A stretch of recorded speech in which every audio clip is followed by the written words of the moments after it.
আসসালামু আলাইকুম, আমি এইচে হানিফ ফয়সাল। তো আজকে আমরা কুমিল্লা বোর্ড 2024 সালের এমসিকিউ সলভ নিয়ে আলোচনা করব। কুমিল্লা বোর্ডে চ্যাপ্টার 1 হতে টোটাল 5টি প্রশ্ন এসেছিল। প্রথম প্রশ্ন ছিল ক্রায়োসার্জারিতে কোন গ্যাস ব্যবহৃত হয়? আর্গন, হাইড্রোজেন, অ্যামোনিয়া, নিয়ন। আমরা জানি আর্গন ক্রায়োসার্জারিতে ব্যবহৃত হয়। এক্ষেত্রে তোমার কাজ হচ্ছে ক্রায়োসার্জারিতে ব্যবহৃত অন্যান্য সকল গ্যাস সম্পর্কে তোমাকে ভালো ধারণা রাখতে হবে। তার পরবর্তী কোয়েশ্চন দেখো, বর্তমান সময়ে পণ্যের গুণগত মান বৃদ্ধি, রক্ষা ও সংরক্ষণের জন্য উৎপাদনকারী প্রতিষ্ঠান প্যাকেটজাত পণ্যের বিশেষ ধরনের মূরক ব্যবহার করে থাকে। উদ্দীপকে মূরক তৈরিতে ব্যবহৃত প্রযুক্তি কি? Genetics engineering? অবশ্যই না, ন্যানো টেকনোলজি। তারপর দেখো, পণ্যগুলোর জনপ্রিয়তা বৃদ্ধির কারণ স্বাস্থ্যসম্মত, নির্দিষ্ট সময় পর্যন্ত স্বাদ অটুট থাকে, আর্দ্রতা প্রতিরোধী। সবগুলি আসলে তার কারেক্ট অ্যান্সার। এখানে আমরা অপশনগুলো দেখতে পাচ্ছি, সো সবগুলি তার কারেক্ট অ্যান্সার। ওকে, সো ন্যানো টেকনোলজির ব্যবহার এবং প্রয়োগ ক্ষেত্র বোর্ড বই সুন্দর করে দেওয়া আছে, অবশ্যই তোমাকে জানা থাকতে হবে। তারপর দেখো, জেনেটিক ইঞ্জিনিয়ারিং ব্যবহৃত হয় ডিএনএর সজ্জা পরিবর্তনে, বংশগতির ধারা অনুসন্ধানে। তার মানে অ্যান্সার হচ্ছে কি স্যার? অ্যান্সার হচ্ছে 1 এবং 2 তার কারেক্ট অ্যান্সার। তারপর দেখো, পরবর্তী কোয়েশ্চন, বায়োমেট্রিক্স ব্যবহৃত হয় কোথায়? ব্যবহৃত হচ্ছে কৃত্রিম বুদ্ধিমত্তায়, ব্যক্তি শনাক্তকরণে, যোগাযোগের ক্ষেত্রে, চিকিৎসা ক্ষেত্রে। বায়োমেট্রিক্স অবশ্যই আমরা জানি যে ব্যক্তি শনাক্তকরণে ব্যবহার করা হয়। তারপর দেখো অধ্যায় 2 হতে প্রশ্ন আসা হচ্ছে 5টি। প্রথম প্রশ্ন ছিল রেডিও টেলিভিশন সম্প্রচার কোন ধরনের কমিউনিকেশন মোড? রেডিও বা টেলিভিশন সবসময় সিমপ্লেক্স মোডে ডেটা ট্রান্সফার করে, ইউনিকাস্ট, মাল্টিকাস্ট, ব্রডকাস্ট, এনিকাস্ট। ও আচ্ছা, এখানে যেহেতু সিমপ্লেক্স মোড নাই, এখানে ইউনিকাস্ট, মাল্টিকাস্ট, ব্রডকাস্ট এবং এনিকাস্ট লিখে অবশ্যই এটা ব্রডকাস্টিং। ওকে, তারপর দেখো, যেহেতু 10টি কেবল এবং রিং টপোলজির ক্ষেত্রে এমন হচ্ছে যে একটি কেবল যদি নষ্ট হয়ে যায় তাহলে সম্পূর্ণ নেটওয়ার্কটা কী হয়ে যাবে? অচল হয়ে যাবে। সো ট্রি না, অবশ্যই একটা কেবল নষ্ট হলে বাকিদের অসুবিধা নেই। ম্যাশের ক্ষেত্রে একটা কেবল নষ্ট হলে বাকিদের কোনো ধরনের অসুবিধা হয় না। বাসের ক্ষেত্রেও সিমিলার। তবে রিং হচ্ছে একটি কেবল নষ্ট হয়ে গেলে নেটওয়ার্কটি অচল হয়ে যায়।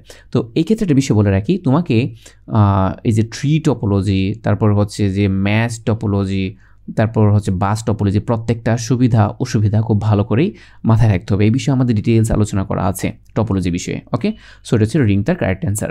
তারপর দেখো, দূরত্বের বিবেচনায় উদ্দীপকের নেটওয়ার্কটি কোন ধরনের? অর্থাৎ শিক্ষক শ্রেণীকক্ষে যে 10টি তার ব্যবহার করে নেটওয়ার্ক তৈরি করেছিল সেই নেটওয়ার্কের কথা বলা হচ্ছে। এটা কোন ধরনের network? Pan, LAN, man, one. যেহেতু একটা নির্দিষ্ট বিল্ডিং তাহলে এই ক্ষেত্রে অবশ্যই একটা ল্যান।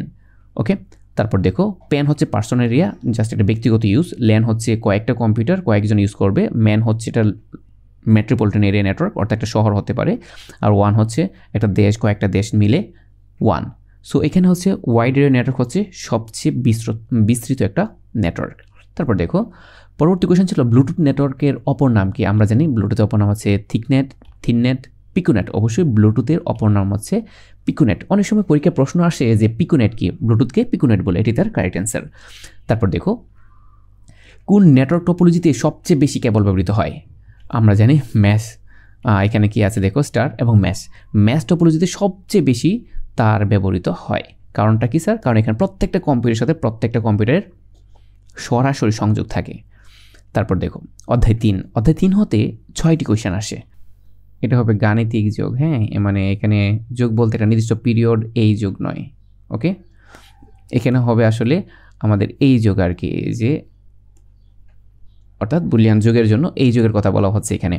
সো বুলিয়ান যোগ কাজ সম্পাদন করার জন্য ব্যবহৃত গেট কোনটা? আমরা জানি যে অ্যান্ড গেট, অর গেট। অবশ্যই অর গেট হচ্ছে বুলিয়ান যোগের গেট। তারপর দেখো, ASCII 8 বা স্কাই 8 কোডের মাধ্যমে সর্বোচ্চ কতটি অক্ষর বা চিহ্নকে কোডভুক্ত করা যায়? স্কাই 8 মানে 8 মানে হচ্ছে আমরা জানি যে 2⁸8, অর্থাৎ কয়টা?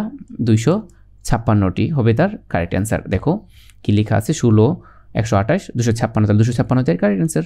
আজকে 7 বা স্কাই 7 মানে হচ্ছে 2⁻7। তারপর দেখো E16, তারপর হচ্ছে 11, 2, তারপর 7, 8, অর্থাৎ 3টা ভিন্ন ভিন্ন সংখ্যাপদ্ধতির কথা উল্লেখ করা আছে। এর মান কত? অপশনে আছে 18 হেক্সাডেসিমাল, মানে 18 হেক্সাডেসিমাল, 11001 বাইনারিতে। সো আর এটা আছে কি অক্টালে। তো 3 সংখ্যাপদ্ধতি উল্লেখ করা আছে। এই টাইপের কোয়েশ্চেনের ক্ষেত্রে আমরা যে কাজটা করব, সবাইকে ডেসিমালে নিয়ে তারপর কাজ করার চেষ্টা করব। ওকে, এখন দেখো আমি সো স্যার এর মান কত? এর মান হচ্ছে স্যার ডেসিমালে এর মান হচ্ছে আমরা জানি 14, রাইট? তারপর দেখো 11, মানে এখানে বাইনারিতে 1 1 মানে হচ্ছে স্যার 3, তার মানে আমাদের সাথে যোগ হচ্ছে আরও 3। তারপর 7, অক্টালে 7 মানে 7, কারণ অক্টালে 7 একটা মৌলিক প্রতীক, ডেসিমাল ওইটা 7ই হবে। তাহলে দেখো সবগুলোকে যদি আমরা যোগ করি তাহলে আসছে হচ্ছে আমাদের অ্যান্সার আসছে 24, তার মানে ডেসিমালে 24। এখন এইটাকে যদি আমরা বাইনারিতে কনভার্ট করি অথবা অক্টালে কনভার্ট করতে পারি, এখন প্রশ্ন হচ্ছে স্যার আমরা কিসে কনভার্ট করব? আমি কি এটাকে বাইনারিতে কনভার্ট করব, নাকি অক্টালে কনভার্ট করব, নাকি হেক্সাডেসিমালে? শুরুতে অপশনে দেখো কি আছে, হেক্সাডেসিমাল আছে, অক্টাল আছে, বাইনারি আছে।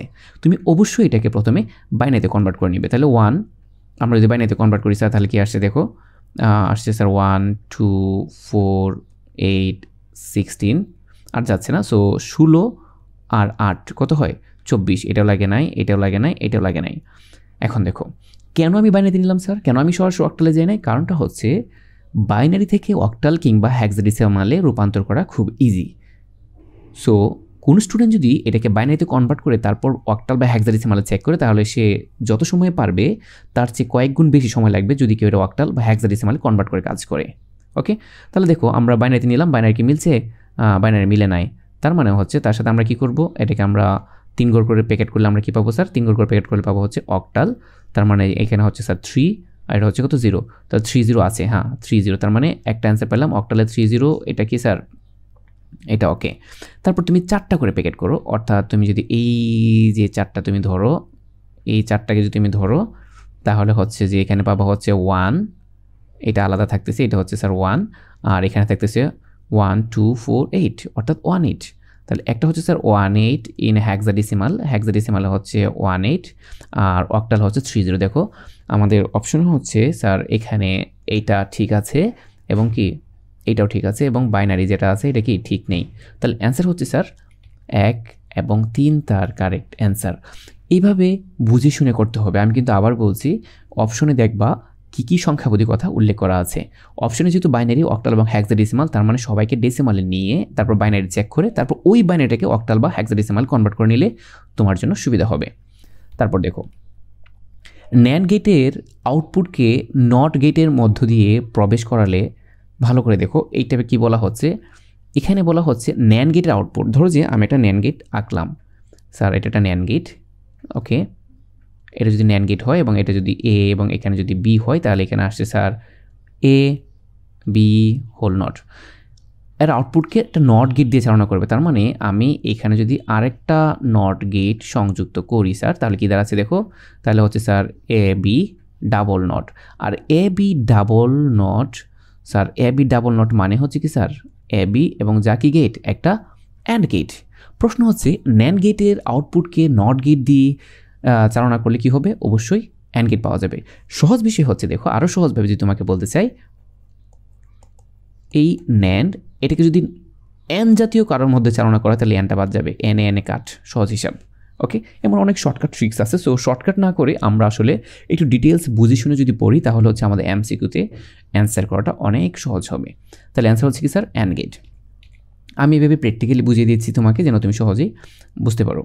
আমি এভাবে বুঝিয়ে দিচ্ছি মানে হচ্ছে যে তুমি এইভাবে আরও কয়েকটা প্র্যাকটিস করবে, তাহলে হচ্ছে কি গেট স্যার অ্যান্ড গেট। তারপর দেখো একটি ডিকোডারের আউটপুট 64 পেতে হলে ইনপুট কত দিতে হবে? দেখো ডিকোডারের ক্ষেত্রে একটা বিষয় আছে। ডিকোডারের ক্ষেত্রে আউটপুট আমরা জানি, ডিকোডার হচ্ছে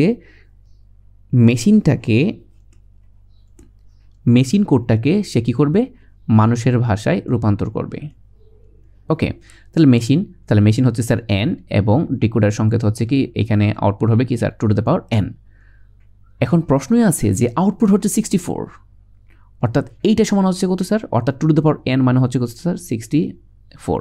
তাহলে আমরা যে কাজটা করতে পারি স্যার, এই 2 to the power N equal two যদি 64, তার মানে তোমাকে দেখতে হবে এই 64কে 2 এর পাওয়ারে সাজালে কত হয়, তাই তার অ্যান্সার। তাহলে দেখো 2 টু দ্য পাওয়ার কত দেওয়া যায়? 2 টু দ্য পাওয়ার 6 মানে হচ্ছে স্যার 64, 2 টু দ্য পাওয়ার 6 মানে 64, 2 টু দ্য পাওয়ার 7 মানে 128। ওকে, তার মানে আমরা বলতে পারি 2 to the power N equal to কি 2 টু দ্য পাওয়ার 6, আর এন ইকুয়াল কি এই N to 6। So N equal to 6, তার মানে হচ্ছে অ্যান্সার হচ্ছে কি স্যার 6। তার মানে যদি এইভাবে বড় সংখ্যা থাকে তাহলে তুমি কি করবা, এই যে সংখ্যাটা ছিল এই যে সংখ্যাটা ছিল 64, এটাকে 2 এর পাওয়ারে সাজালে যা হবে তাই তার correct answer. So 6। y equal a b c plus c plus bc এর সরলীকৃত মান কত? এখন দেখো আমরা এটা যদি সলভ করতে চাই, যেহেতু সবার কাছে c কমন আছে, তাহলে c কমন গেলে কি থাকবে স্যার? এখানে থাকবে স্যার ab প্লাস 1 প্লাস কি স্যার b। ওকে, c কমন গেলে, c যদি কমন যায় তাহলে আমরা জানি এখানে থাকতেছে কি, দেখো 1 প্লাস সামথিং আছে কিনা দেখো তো। হ্যাঁ, এখানে স্যার দেখেন এই যে একটা 1 আছে, রাইট? 1 প্লাস সামথিং অর্থাৎ 1 প্লাস এক্স। মনে রাখতে হবে বুলিয়ান সমীকরণে 1 প্লাস পৃথিবী থাকলেও এর অ্যান্সার হবে কত স্যার? 1। সো এখানে থাকবে কি শুধু সি তার কারেক্ট অ্যান্সার। দেখো অপশনে কী কী আছে, A B C. So C তার কারেক্ট অ্যান্সার। তারপর দেখো চ্যাপ্টার 4। চ্যাপ্টার 4 থেকে 5টি কোয়েশ্চেন ছিল। তাদের প্রশ্ন ছিল স্ট্যাটিক ওয়েব পেজ তৈরিতে প্রয়োজন HTML, PHP, CSS। আমরা স্ট্যাটিক পেজের জন্য HTML এবং CSS ব্যবহার করেই স্ট্যাটিক ওয়েবসাইট তৈরি করতে পারি। সো অ্যান্সার হচ্ছে 1 এবং 3। PHP তারপর জাভা এগুলো হচ্ছে আমরা কি ডাইনামিক পেজ তৈরি করার জন্য ব্যবহার করে থাকব। তারপর দেখো এক লাইন নিচে নামানোর জন্য ব্যবহৃত ট্যাগ কোনটি? অর্থাৎ লাইন ব্রেকের জন্য তোমাকে ইউজ করতে হবে অবশ্যই আমরা জানি ব্রেক ট্যাগ। সো এটা ব্রেক ট্যাগ তার কারেক্ট অ্যান্সার। এগুলো ডিরেক্ট মুখস্থ টাইপ এবং মজার বিষয় হচ্ছে HTML এর কোয়েশ্চেন সবসময় সহজ হয় এবং ওদের ট্যাগগুলো তাদের নামের সাথে খুব সুন্দরভাবে রিলেট করা। তারপর দেখো দুটি HTML ডকুমেন্টের সংযোগকে কি বলে? HTML ডকুমেন্ট সংযোগ করতে চাইলে hyperlink, attribute, connection or imaging, this is hyperlink. ভালো করে মাথায় রাখবে, HTML ডকুমেন্ট অর্থাৎ একটা পেজের সাথে আরেকটা পেজ সংযোগ করতে গেলে আমাদের কী করতে হবে? হাইপারলিঙ্ক করতে হবে এবং এটা অ্যাঙ্কর ট্যাগের মাধ্যমে আমরা করতে পারি। HTML এর সম্পূর্ণ কন্টেন্ট কোন ট্যাগে থাকে? সম্পূর্ণ কন্টেন্ট, একটা কন্টেন্ট কোন ট্যাগে থাকে?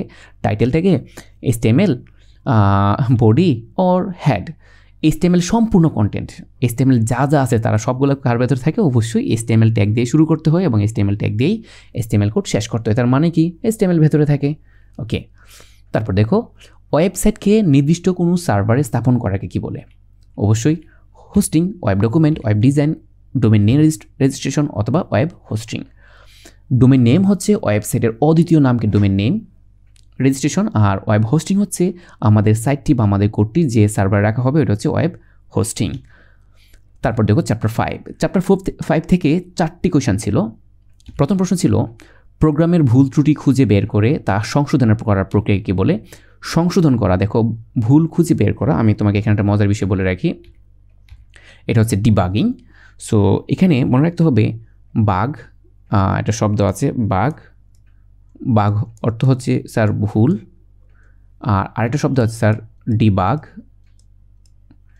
ডিবাগ অর্থ হচ্ছে স্যার ভুল নির্ণয়, আর ডিবাগিং, এই যে ডিবাগিং স্যার এটা হচ্ছে আপনার ভুল সংশোধন করা।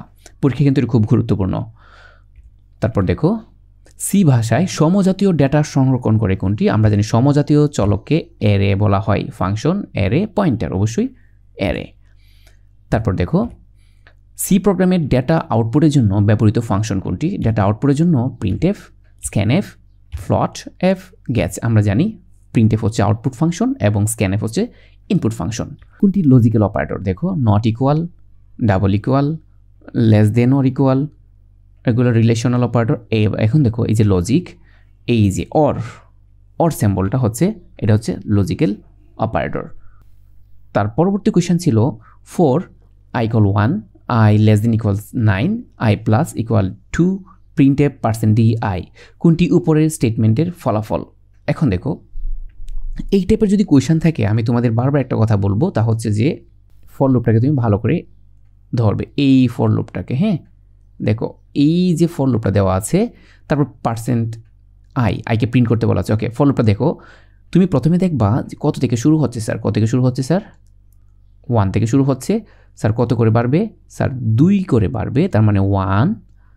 তারপর হচ্ছে স্যার কত? 2 করে বাড়লে 3, 5, 7, 9, 11 এইভাবে বাড়তে থাকবে। কিন্তু কত পর্যন্ত যেতে পারবে বলা আছে i less than or equal 9, তার মানে সে সর্বোচ্চ 9 পর্যন্ত যেতে পারবে, এটা আর হবে না।